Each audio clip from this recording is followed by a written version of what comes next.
Қазақстан төрағалық еткен кезеңде әлемді Ауғанстан мәселесі алаңдатып жатты.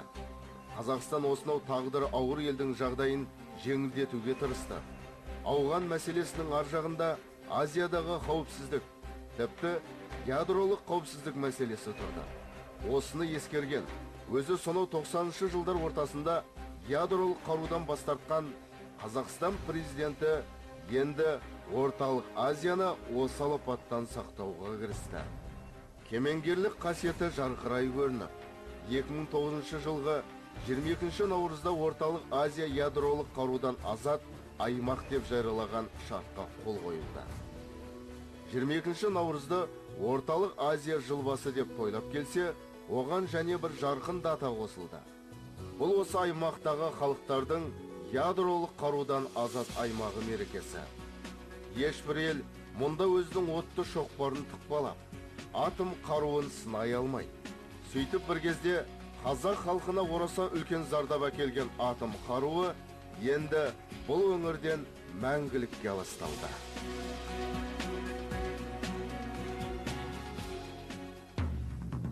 Қазақта аластау деген дәстүр бар.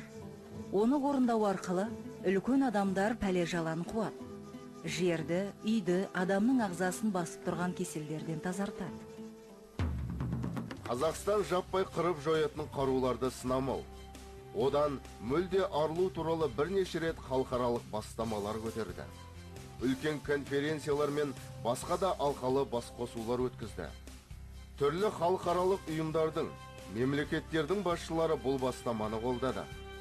Жер бетінде ядролық клуб мүшелерінің санын шектеу, лаңкес топтардың қолына лас ядролық қару түспеу үшін Назарбаев ядролық ыдырайтын материалдарды сақтайтын және толық есебін жүргізетін банк ашуды ұсынды. Және ондай банкты орналастыруға Қазақстанның әзір екенін мәлімдеді.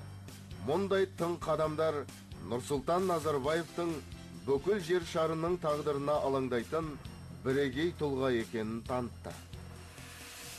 Әлемде жер аумағы бойынша 9-шы орынды иемденетін әрі ядролық арсеналы мықты мемлекеттің бір сәтте жаппай қырып жою қаруынан бас тартуына көптеген мемлекеттер таң қалды. Дегенмен Нұрсұлтан Назарбаев мен Қазақстанның ядролық қарудан азат мемлекет болған қалаймын деп, елдегі ядролық қаруды сыртқа шығартты. Осындай қасіретті тоқтатып, халықтың қамын ойлаған президент Нұрсұлтан Назарбаев бейбітшілік үшін күрескен үшін Нобель сыйлығына әбден лайық жан деп ойлаймын. Осы бағыттағы тынымсыз және табанды еңбегі үшін Норвегияның қоғамдық ұйымы Нұрсұлтан Назарбаевты 2012 жылы бейбітшілік үшін берілетін Нобель сыйлығына ұсынды. Назарбаев болса сыйлық үшін емес, жер бетіндегі барлық халықтардың тыныштығы мен гүлдену үшін өзінің жемісті әрекеттерін жалғастырып жатыр. Шаршамай талмай жаңа жобаларды бастап кетті. Астана әлем қайраткерлердің еркін пікірі алаңына айналды. Өзін тыңдата алатын Назарбаев өзгелерді де тыңдата біледі. Келесі үлкен ұсынысы жасыл экономика жайында айтылды.